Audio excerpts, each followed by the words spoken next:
ஜனாதிபதி நேற்றைய நாள்ல ஒரு சந்திப்புல ஒரு சில முக்கியமான விஷயங்கள் பற்றி பேசியிருக்காரு. முன்னாள் ஜனாதிபதியும் ஐக்கிய தேசிய கட்சியினுடைய தலைவருமான ரணில் விக்ரமசிங்கே அவர்கள் மிக முக்கியமான ஒரு உரையை நிகழ்த்த உள்ளார் நாட்டு மக்களுக்காக அப்படின்ற மாதிரி ஒரு செய்தி இன்றைய நாளில் வந்திருக்கு. அதோட இந்தோனேஷியாவில் கைது செய்யப்பட்ட முக்கிய பாதாள உலக குழுக்களைச் சேர்ந்த 5 பேர் நாட்டுக்கு அழைத்து வரப்படுறாங்க. இந்த மாதிரியான முக்கியமான செய்திகள் இன்றைய நாளில் இருக்கு. முதலாவதா நேற்று ஜனாதிபதி ஒரு மீட்டிங்கில் ஒரு சந்திப்பில் பேசிய ஒரு முக்கியமான விஷயங்கள், அதாவது நாட்டினுடைய அபிவிருத்தி தொடர்பாக பலரப்பட்ட விஷயங்கள் அதில் பேசியிருக்காரு. குறிப்பாக உள்நாட்டில் இருக்கிற வருமானத்தை அதிகரிக்கிறது, சுற்றுலா பயணிகள் மூலமான வருமானம் எவ்வாறு அதிகரிக்கப்பட வேண்டும் அப்படின்ற பல விஷயங்கள் இதில் முக்கியமாக பேசப்பட்டிருக்கு. இதில் உங்களுக்கு எல்லாருக்குமே தெரியும், நாட்டின் பல பிரதேசங்களில் ஜனாதிபதி மாளிகைகள் இருக்குது. எல்லாருக்கும் அது ஒவ்வொரு இடங்களில் இருக்கவங்களுக்கு தெரியும். இத்தனை ஜனாதிபதி மாளிகைகள் நாட்டுக்குள்ளே இருக்கா அப்படின்னு பார்த்தா தேடி பார்க்கும்போது ஒவ்வொரு பிரதேசத்துலேயும் ஜனாதிபதி மாளிகையை கடந்த காலங்களில் நாங்கள் பார்த்துருக்கோம். பொதுவாகவே ஜனாதிபதி மாளிகை கொழும்புல தான் இருக்குது அப்படின்னு நினச்சிட்டு நாங்கள் ஒரு காலத்தில் இருந்தோம்.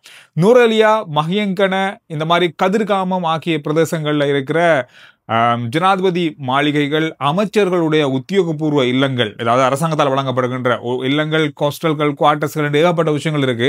இது எல்லாத்தையும் சுற்றுலாத்துறைக்கு பயன்படுத்துறதுக்கு மிக முக்கியமான தனியார் துறையினருக்கு இதை கொடுக்கறதுக்கான அனுமதியையும் அது பற்றியான யோசனையையும் முன்வைத்திருக்காரு. ஏற்கனவே அவர் சொன்ன விஷயம் தான். இந்த ஆண்டினுடைய இறுதியில இதை நடைமுறைப்படுத்துறதுக்கான அறிவித்தலை அவர் விடுத்திருக்காரு. இதுல சுருக்கமா நம்ம தெளிவா விளங்கக்கூடிய வகையில சொன்னா, இப்ப ஒரு ஹில்டனோ அல்லது தாஜோ அல்லது கலதாரியோ ஒரு ஹோட்டல் இருக்காங்க, இலங்கையில பெரிய பெரிய ஹோட்டல் இருக்காங்க, அவங்களுக்கு அதை கொடுப்பாங்க. அவங்களுடைய பேர்ல அதை நடத்துவாங்க. இந்த மாதிரி ஜனாதிபதி மாளிகையை ஒரு சுற்றுலா விடுதியா, ஒரு 5 ஸ்டார் 4 ஸ்டார் ஹோட்டல் அந்த ரேஞ்சில் அதை நடத்துவாங்க. அது அப்படித்தான் இருக்கு. அதை மையப்படுத்தி தான் சுற்றுலாத்துறையையும் அதன் மூலமாக வர வருமானத்தையும் எடுப்பதற்காக அது சும்மா தான் இருக்கு. இப்போ யாருமே போய் பாவிக்கிறல. இப்போ ஜனாதிபதி மாளிகை அப்படின்றது ஜனாதிபதி மட்டும்தான் அது பாவிக்கப்படும். பொதுவாக இப்போ ஜனாதிபதி ஒரு கூட்டத்துக்கு நூரலியா போறார் அப்படின்னு சொன்னா அவர் அங்கே தங்கியிருப்பார். ஜனாதிபதி மாளிகையில் ஒரு நாள் கூட்டம் இருந்தாலும் அங்கே தான் தங்கியிருப்பார். ஆனால் அனுகுமார் திசாநாயக் அவர்கள் அங்கே தங்குறதில்லை. அவர் போய் கூட்டத்தை முடிச்சுட்டு அவர் எங்கேயும் தங்குறா இருந்தால் கூட வேற ஹோட்டல்லாம் அவர் தங்குறாரு.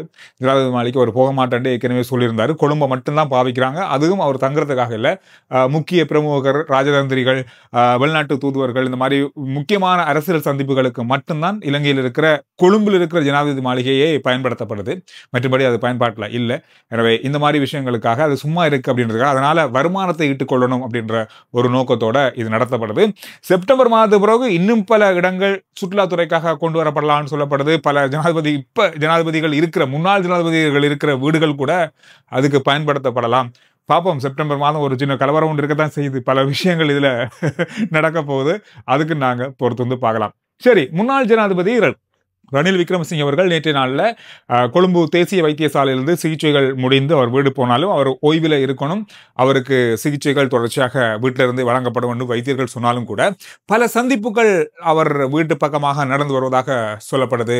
பல முக்கிய எதிர்கட்சியினுடைய உறுப்பினர்கள், மிக பழைய பாராளுமன்ற உறுப்பினர்கள், அமைச்சர்கள் என்று முக்கியமான சந்திப்புகள் நடத்தப்படுகிறது அப்படின்ற மாதிரி ஒரு தகவல் வெளியாக இருக்கு. வருகின்ற 6ஆம் தேதி அவர் ஐக்கிய தேசிய கட்சியினுடைய 70வது ஆண்டை ஒட்டியும் அது தொடர்பான விஷயங்களோடும் நாட்டு மக்களுக்கு நடந்த சம்பவங்கள் தொடர்பாகவும் எதிர்காலத்தினுடைய எதிர்கட்சிகளுடைய என்ன நடவடிக்கைகள் இருக்க போகுது அப்படின்ற தொடர்பிலையும் அவர் விளக்கம் அளிப்பார் அப்படின்னு மாதிரி சொல்லப்படுது. இது ஒரு முக்கியமான உரையாக இருக்கும் அப்படின்ற மாதிரி எதிர்பார்க்கப்படுது. ஏன்னா கடந்த காலங்களில் எதிர்கட்சிகள் எல்லாமே ஒன்று சேர்ந்து இருக்காங்க. இது எந்த அளவு ஆரோக்கியமானதா இருக்க போதா அல்லது பாதகமான விஷயத்தை ஏற்படுத்த போகுதா அப்படின்ற தொடர்பாக பலதரப்பட்ட விமர்சனங்கள் இப்பொழுது எழுந்திருக்கு. அதுக்கு மத்தியில ரணில் விக்ரமசிங்கே அவருடைய உரை எந்த மாதிரி இருக்க போகுது அப்படின்றது இப்போ பெரிய எதிர்பார்ப்பை ஏற்படுத்தி இருக்கு. இதுலயும் ரணில் விக்ரமசிங்கே அவர்கள் பாராளுமன்றம் போறதுக்கான வாய்ப்புகளும் இருப்பதாக பரவலா பேசப்படுது. இது தொடர்பாக அவர் என்ன சொல்ல போறார் அப்படின்ற பல விஷயங்களும் இப்பொழுது அவதானிக்கப்பட்டு வருது. எனவே இந்த விஷயங்களை மையப்படுத்தி வருகின்ற 6ஆம் தேதி அவருடைய உரை மிகப்பெரிய அளவான ஒரு எதிர்பார்ப்பை ஏற்படுத்தியிருக்கு.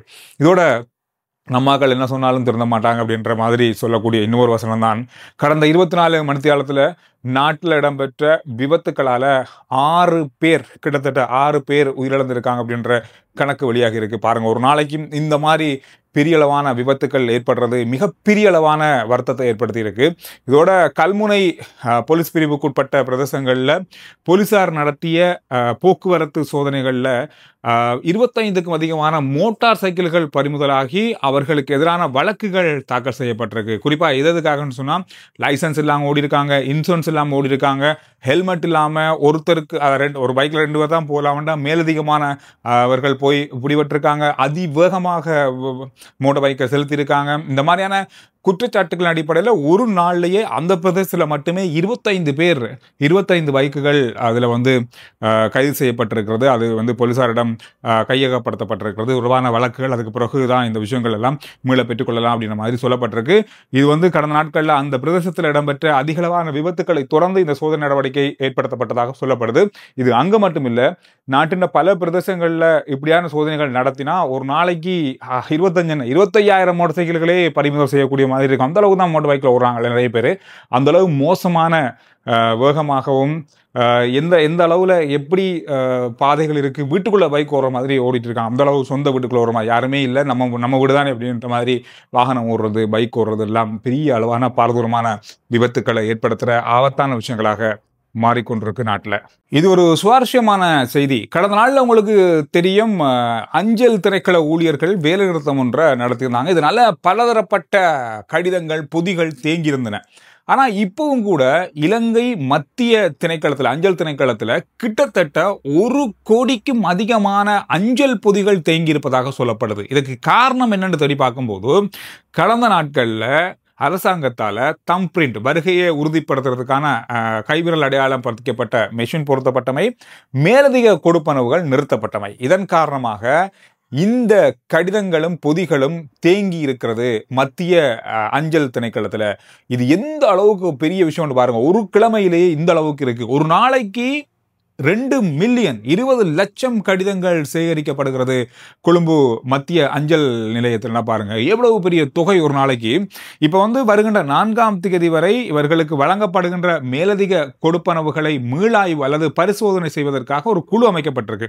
இந்த குழு வருகின்ற 4ஆம் தேதி தான் அறிக்கையை சமர்ப்பிப்பாங்க. அந்த அறிக்கையை சமர்ப்பிக்கிறதுக்கு முதல்ல இன்னும் கிட்டத்தட்ட ஒரு 60 லட்சம் கடிதங்கள் சேரும். கிட்டத்தட்ட 1 கோடியே 60 லட்சம் கடிதங்கள் வருகின்ற 4ஆம் தேதி வரைக்கும் தேங்கி இருக்கும் அப்படின்னு மாதிரி சொல்லப்படுது. இதெல்லாம் கொடுத்து முடிக்கிறதுக்கு எவ்வளவு காலம் எடுக்க போகுது அப்படின்னு தெரியல. தேடி பார்க்கும்போது என்ன இது நடந்திருக்கு அப்படின்னு பார்த்தா, இப்ப நேரத்துக்கு போறாங்க. 9 மணிக்கு வந்துட்டு சரியா 5 மணிக்கு போறாங்க. அதுக்குள்ளதான் இந்த வேலை நடக்குது. மேலதிக கொடுப்பனவு நிப்பாட்டப்பட்டதால ஓவர் டைம் யாரும் செய்யறது இல்லை. இதன் காரணமாக தான் இந்த கடிதங்கள் எல்லாம் தேங்கி இருக்கு அப்படின்னு சொல்லி காட்டுறாங்க. ஆனா இவங்க 8 மணித்தியாலும் சரியா வேலை செஞ்சாலே இந்த அளவுக்கு தேங்கி இருக்காது அப்படின்னு சொல்லியும் ஒரு பக்க சார்பாக சொல்லப்படுது. பார்க்க போனா அதுவும் உண்மை போலாம் இருக்கு. எனவே இந்த அளவு கடிதங்கள் தேங்கப்படும் பொழுது அஞ்சல் துறை மிகப்பெரிய அளவான நட்டத்தை சம்பாதிக்க அல்லது எதிர்நோக்க நேரிடும். அந்த வேலை நிறுத்தத்தாலேயே கிட்டத்தட்ட 20 கோடி ரூபாய் நட்டம் ஏற்பட்டிருந்தது. எனவே இது இன்னும் போக போக இப்படியாக இந்த அஞ்சல் துறை மிகப்பெரிய அளவில் பாதிக்கப்படும். மக்கள் கடிதம் அனுப்பாம போக வாய்ப்புகள் இருக்கு. இதனால இதை இழுத்து மூடக்கூடிய வாய்ப்பே வரலாம் அப்படின்ற மாதிரியும் அஞ்சப்படுது. இதுக்கு அரசாங்கம் என்ன நடவடிக்கை எடுக்க போறாங்க, எப்படியான துரித கதியிலான நடவடிக்கை எடுக்கிறதுக்கான வாய்ப்புகள் இருக்குன்னு தெரியல. 4ஆம் தேதிக்கு போறதா இதுக்கு முடிவே தெரியும். எனவே அது வரைக்கும் நாம் அனுப்புற கடிதங்கள் நேரத்துக்கு போய் சேர வாய்ப்பில்லை. இலங்கையினுடைய மத்திய வங்கி நேற்றைய நாளில் நம்ம ஒரு விஷயம் சொல்லியிருந்தோம். 2000 ரூபாய் நாணய தாளொன்றை வெளியிட்டாங்க. அவங்களுடைய 75வது ஆண்டு நினைவை முன்னிட்டு இந்த விஷயம் நடந்திருந்தது. அது ஒருவான முழுமையான காணொலி ஒன்று உங்களுக்கு நாங்கள் விரைவில் தாரன். இன்றைக்கு மத்திய வங்கி இன்னொரு விஷயத்தை அறிமுகப்படுத்திருக்காங்க, அல்ல அறிவியப்படுத்திருக்காங்க. இலங்கையினுடைய ஏற்றுமதி இறக்குமதி வருமானம் பாரிய அளவில் அதிகரிச்சிருக்கிறது. குறிப்பாக சொல்ல போனால் ஏற்றுமதி வருமானம் பெரிய அளவு, இதுவரையில் வரலாறு காணாத அளவான ஏற்றுமதி வருமானம் இலங்கைக்கு கிடைத்திருக்கிறது.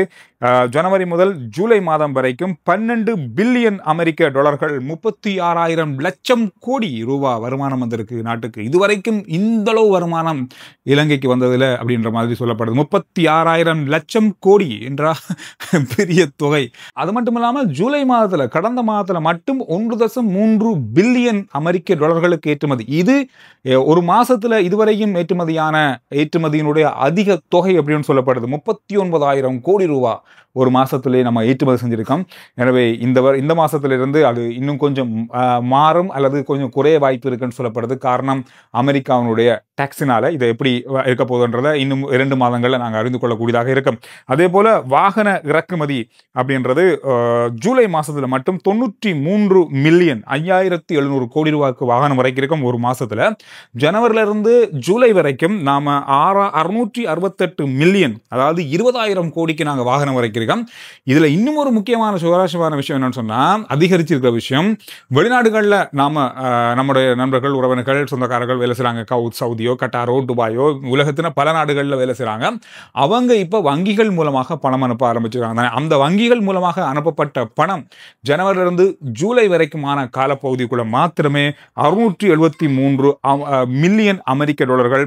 இது இந்த வருஷம் இதுவரைக்கும் வாகன இறக்குமதிக்கு செலவழிக்கப்பட்ட தொகையை விட அதிகம். 21,000 கோடி ரூபாய் அனுப்பப்பட்டிருக்கிறது நாட்டுக்குள்ள. வெளிநாட்டில் இருந்து வெளிநாட்டில் வேலை செய்கிறவங்களால மாத்திரம்னா பாருங்க. இதுவும் இலங்கையில் இதுவரையில் இல்லாத வரலாற்றில் இல்லாத மிகப்பெரிய தொகையாக பார்க்கப்படுது. மிகப்பெரிய அளவான தொகை. இது டிசம்பர் ஆகும்போது இன்னும் இது எதிர்பார்த்ததை விட அதிகமாக இருக்கும் அப்படின்னு சொல்லப்படுது. உண்டியல் அனுப்புறதெல்லாம் மிக குறைவாயிட்டு உத்தியோகபூர்வமாக அனுப்புகிறாங்க. காரணம் அதுக்கு எந்த விதமான வரியும் இல்லை அப்படின்றது இன்னும் ஒரு மேலதிகமான விஷயமாக ஒரு நன்மையாக இருக்கிறதால பாதுகாப்பாக வங்கிகள் மூலமாக இந்த பணங்கள் அங்கிருந்து உழைத்து அனுப்புகிற பணம் தங்களுடைய சொந்தக்காரர்களுக்கு வங்கிகள் மூலமாக இலகுவாக வந்து சேருது. எனவே இந்த விஷயங்கள் இன்றைய நாளில் பார்க்கப்பட்ட மிக மிக முக்கியமான விஷயங்களாக இருக்கு. RJ Chandru report YouTube channel, Facebook page, WhatsApp channel இது எல்லாத்தையும் ஃபாலோ பண்ணுங்க. அடுத்த வீடியோவில் நான் உங்களை சந்திக்கிறேன்.